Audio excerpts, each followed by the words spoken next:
London, May 1922.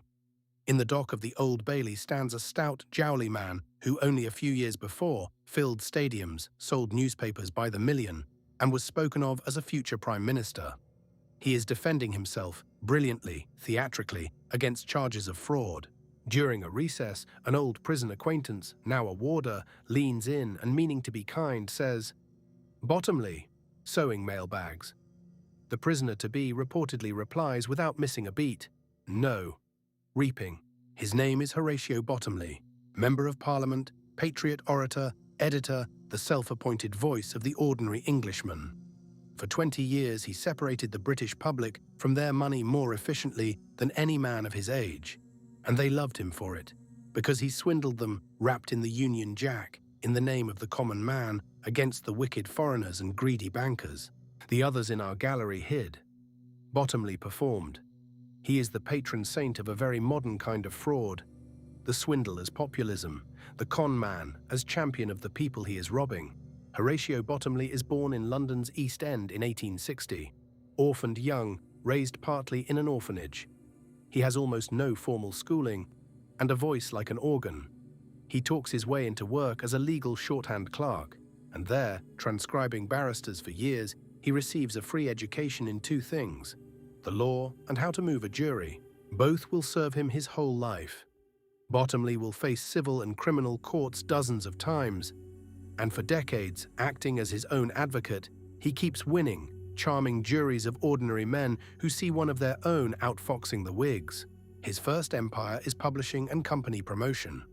In the 1890s, the boom in Australian gold mining, he floats companies, printing glowing prospectuses, selling shares to the public, shuffling money between shells.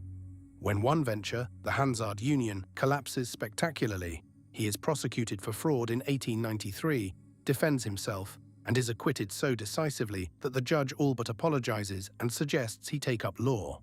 He learns the lesson that defines him: the British public will forgive, will adore, a cheerful rogue who tells them what they want to hear, and juries are the softest audience of all.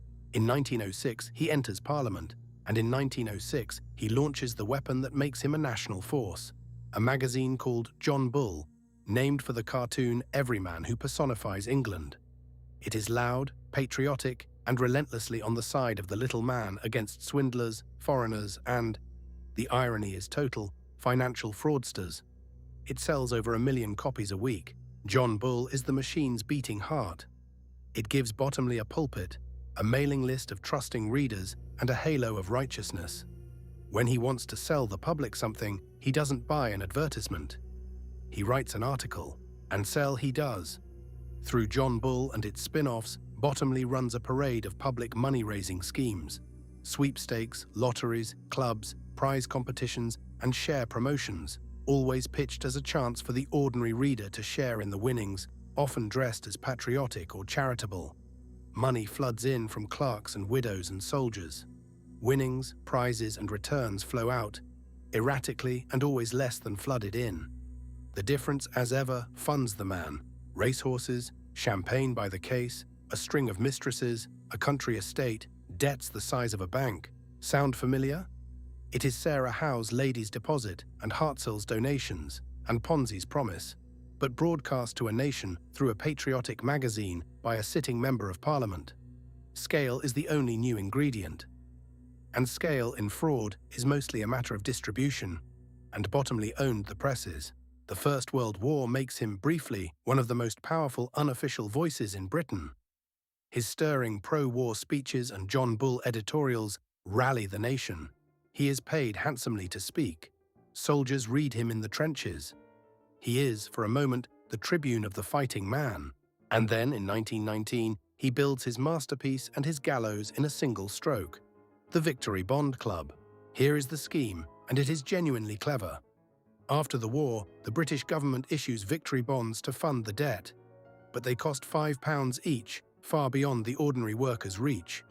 Bottomley's pitch: send me your £1, your 10 shillings, whatever you can spare. I will pool the nation's small savings, buy victory bonds in bulk, and we shall all share the interest and the prizes together. Patriotism and profit for the common man at last. The public sends him around £1 million, a staggering sum from people who could least afford it and trusted him most. He does buy some bonds, but the pooled money and Bottomley's own catastrophic finances flow into one indistinguishable river. He treats the club's funds as his own purse, plugging his debts, his racing losses, his lifestyle, and paying earlier subscribers with later subscribers' pounds when they demand their money back. It is precisely and legally embezzlement dressed as patriotism. For 2 years, the theatrical confidence holds. Then a former associate he had cheated, a man named Reuben Bigland, does the one thing Bottomley's whole career was built to prevent. He refuses to be shamed into silence. Bigland publishes pamphlets openly accusing Bottomley of the Victory Bond fraud and dares him to sue. Bottomley, who had won 100 libel fights, has to sue. Silence would be confession. And this time, in open court, the arithmetic of the Victory Bond Club is finally forced into the light. The libel case collapses on him and triggers the criminal prosecution he'd evaded for 30 years. May 1922, Horatio Bottomley on trial at the Old Bailey for fraudulent conversion, stealing the Victory Bond Club's money. He defends himself, of course, the old magic, the everyman against the establishment. But this time the documents are simple and damning, laid out by prosecutors who had learned from 3 decades of his acquittals. The money came in for bonds, the money went to his racehorses. A jury of ordinary men, his lifelong home crowd, convicts him. The judge gives him 7 years of penal servitude and notes, coldly, the gravity of a member of Parliament robbing the poor who trusted him. He is expelled from the House of Commons. And he does, in the end, sow mailbags. The reaper is reaped. Released in 1927, broken and bankrupt, he tries the only thing he knows. He mounts a stage to perform, to win the crowd one more time. But the spell is gone. Audiences heckle where they once cheered. He dies in poverty in 1933, the million-copy voice of England forgotten by the England that had adored him. Why does Bottomley matter more than his stolen millions suggest? Because he perfected the delivery system every modern scam still uses. He wrapped the fraud in a flag. He made the victim feel like a patriot and a rebel at once. He positioned himself as the people's protector against the very crime he was committing, so that to doubt him felt like siding with the enemy. Every huckster who has ever sold you salvation while draping himself in your own values is reading, knowingly or not, from the John Bull playbook. The most dangerous con man isn't the one who hides from the crowd. It's the one the crowd carries on its shoulders. The playbook. What Horatio Bottomley adds to the manual. Rule 1. Own the megaphone. A con with its own newspaper doesn't advertise, it preaches. Rule 2. Wrap the theft in the victim's own values, flag, faith, or class, so that doubting you feels like betraying themselves. Rule 3. Be the loudest enemy of the crime you are committing. The hunter is the last man anyone frisks. The paper empire ledger adds the Victory Bond Club's £1 million, some $5 million of the era, and stands at roughly 366 million stolen. Because money was never paper.